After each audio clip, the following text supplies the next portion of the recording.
അതിശക്തമായ സമരപരിപാടികൾ ആസൂത്രണം ചെയ്യുമ്പോൾ നിങ്ങൾ സമാധാനമായിരിക്കൂ, ഇറാനെ കത്തിക്കുന്ന ജോലി ഞങ്ങൾ ഏറ്റെടുത്തുകൊള്ളാമെന്നാണ് ട്രംപ് പറയുന്നത്. ട്രംപിന് വേണ്ടി ഇസ്രയേലും ഏതറ്റം വരെയും ഈ പണി ഏറ്റെടുത്ത് മുന്നോട്ട് പോകുമെന്ന കാര്യത്തിൽ സംശയമില്ല. കാരണം ഏറെക്കാലമായി ഇസ്രയേലും കാത്തിരിക്കുന്ന ആ ദിനം തന്നെയാണ് എത്തിയിരിക്കുന്നത്. ഈ ഘട്ടത്തിൽ പോലും അമേരിക്കയെ വെല്ലുവിളിച്ചുകൊണ്ട് അയത്തുള്ള അലി ഖമീനിയും അതുപോലെ തന്നെ ഇറാൻ ഭരണാധികാരികളും രംഗത്ത് വരുന്നു. അമേരിക്കയെ ചുട്ട് ചാമ്പലാക്കുമെന്ന് തിരിച്ചു വെല്ലുവിളിക്കുന്നു. ഏത് രീതിയിലാണ് പശ്ചിമേഷ്യയിലെ യുദ്ധ സാഹചര്യം ഉടലെടുക്കുന്നത് എന്നുള്ളത് ഇനി കണ്ടറിയേണ്ടതാണ്.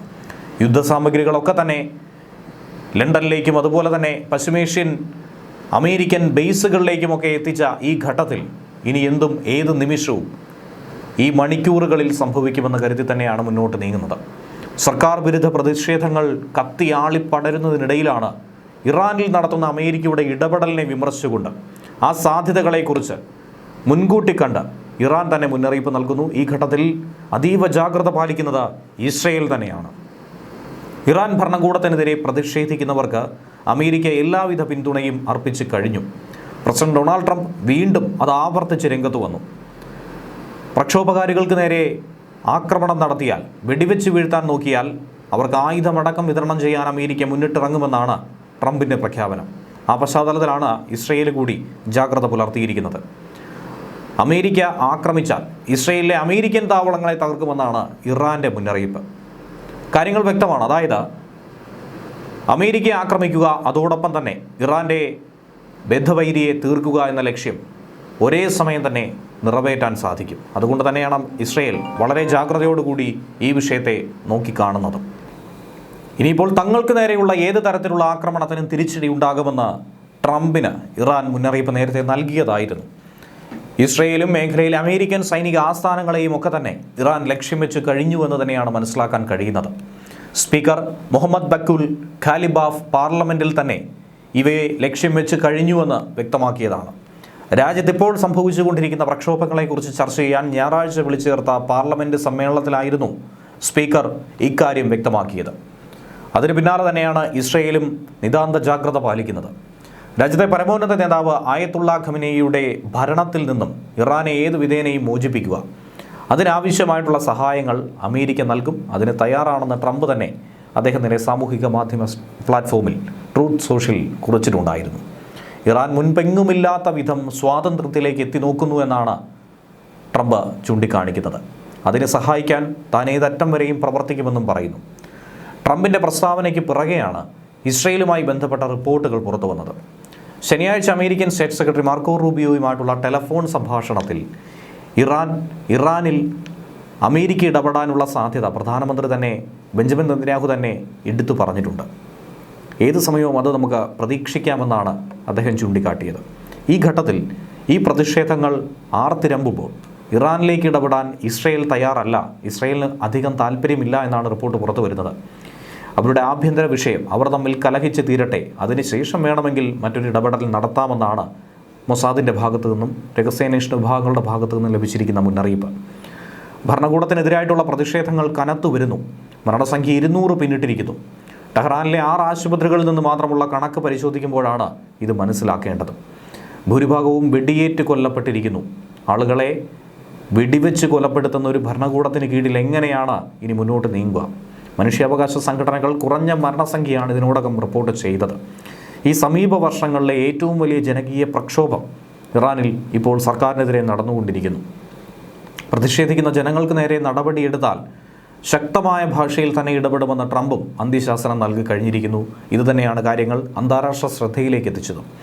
രാജ്യത്തെ പ്രതിഷേധം ആളിക്കത്തിക്കുന്നതിന് പിന്നിൽ അമേരിക്കയാണെന്നാണ് ഇറാൻ നിലപാട് സ്വീകരിച്ചത്, നിരന്തരം ആരോപിക്കുന്നത്. പ്രതിഷേധങ്ങൾ അടിച്ചമർത്താൻ ശ്രമിക്കുന്നതിൻ്റെ ഭാഗമായി ഭരണകൂടത്തിൻ്റെ നീക്കങ്ങളിൽ 116 പേർ മരിച്ചെന്നാണ് മനുഷ്യാവകാശ സംഘടനകളുടെ കണക്കും. ഇൻ്റർനെറ്റ് വിലക്കിയത് കൊണ്ട് തന്നെ രാജ്യത്തിനകത്തുള്ള വിവരങ്ങളൊന്നും പുറത്തു വരുന്നില്ല. തങ്ങളോട് കളിക്കാൻ നിൽക്കരുത്, ഇതുവരെ 2600-ലധികം ജനങ്ങളെ തടങ്കലിലാക്കിയെന്നാണ് അമേരിക്ക ആസ്ഥാനമായി പ്രവർത്തിക്കുന്ന മനുഷ്യാവകാശ സംഘടനയായ human rights activist news agency പറഞ്ഞത്. കലാപം അടിച്ചമർത്താൻ വ്യാഴാഴ്ച രാത്രി മുതൽ രാജ്യത്തെ മൊത്തം ഇൻ്റർനെറ്റും ഫോൺ കണക്ഷനുകളുമൊക്കെ ഭരണകൂടം അവസാനിപ്പിച്ചു. സാമ്പത്തിക പ്രതിസന്ധിയെ തുടർന്ന് ആരംഭിച്ച പ്രതിഷേധമാണ് പിന്നീട് ഭരണകൂട വിരുദ്ധ പ്രക്ഷോഭമായി മാറിയത്. 1979 മുതൽ ഇറാന്റെ നിയന്ത്രണം ഏറ്റെടുത്ത ഭരണകൂടത്തെ ഏത് വിധേനയും താഴെ ഇറക്കുക എന്ന ആവശ്യം ഇതോടുകൂടി വലിയ തോതിൽ അലയടിക്കുന്നു. സ്വാതന്ത്ര്യം നമുക്ക് വേണം, ഏകാധിപതിക്ക് മരണം, ഇങ്ങനെയുള്ള മുദ്രാവാക്യങ്ങളാണ് ജനം തെരുവിൽ ഉരുവിടുന്നത്. വെള്ളിയാഴ്ച അധികാരികൾ ആശുപത്രിയിൽ നിന്നും മൃതദേഹങ്ങൾ നീക്കം ചെയ്തുവെന്നാണ് ചില മാധ്യമങ്ങൾ റിപ്പോർട്ട് ചെയ്യുന്നത്. മരിച്ചതിൽ ഭൂരിഭാഗവും യുവജനതയാണ്, കുട്ടികളടക്കം ഉൾപ്പെടുന്നുവെന്നാണ് ആരോപിക്കുന്നത്. വടക്കൻ ടെഹ്റാനിലെ ഒരു പോലീസ് സ്റ്റേഷന് പുറത്ത് സുരക്ഷാ ഉദ്യോഗസ്ഥർ പ്രതിഷേധക്കാർക്ക് നേരെ ഒരു ദയാദാക്ഷിണ്യവുമില്ലാതെ മെഷീൻ ഗൺ ഉപയോഗിച്ചുകൊണ്ട് ആക്രമണം നടത്തി നിരവധി ആളുകളെ കശാപ്പ് ചെയ്തുവെന്നാണ് റിപ്പോർട്ട് പുറത്തു വരുന്നത്. മുൻപെങ്ങുമില്ലാത്ത വിധത്തിൽ തന്നെയാണ് ജനം ഈ വിപ്ലവത്തെ നിലവിലേറ്റെടുത്തിരിക്കുന്നത്. ഒരു തരത്തിലും പിന്നോട്ടില്ല എന്ന് അടിയുറച്ചു പറയുന്നു. ഇറാൻ സ്വാതന്ത്ര്യത്തിന് അടുത്തെത്തി നിൽക്കുന്നു എന്നാണ് ട്രംപും പറയുന്നത്. ട്രംപിനോട് കളിക്കാൻ നിൽക്കരുതെന്ന് സ്റ്റേറ്റ് ഡിപ്പാർട്ട്മെൻറ്റ് മുന്നറിയിപ്പും കൊടുത്തു. ട്രംപ് എന്തെങ്കിലും ചെയ്യുമെന്ന് പറഞ്ഞാൽ അതിനർത്ഥം അദ്ദേഹം അത് ഉദ്ദേശിക്കുന്നുണ്ടെന്നാണെന്നുള്ള മുന്നറിയിപ്പാണ് സ്റ്റേറ്റ് ഡിപ്പാർട്ട്മെൻറ്റ് പറഞ്ഞിരിക്കുന്നത്. ഇറാൻ അമേരിക്കയുടെ റഡാറിൽ തന്നെയാണ്. രാജ്യത്ത് ഇൻ്റർനെറ്റ് വിലക്കിയെങ്കിലും സ്റ്റാർലിങ്ക് ഉപഗ്രഹ ട്രാൻസ്മിറ്ററുകൾ വഴി ഓൺലൈനിലൂടെ വീഡിയോകൾ പങ്കുവയ്ക്കപ്പെടുന്നു. പുറത്തു വരുന്ന ചിത്രങ്ങളും വീഡിയോ ദൃശ്യങ്ങളും അങ്ങനെ തന്നെയാണ്. വടക്കൻ ടെഹ്റാനിലെ പുനാക് മേഖലയിൽ നിന്നുള്ളവയിൽ സമാധാനപരമായി നിരവധി ആളുകൾ തെരുവിൽ പ്രതിഷേധിക്കുന്നു.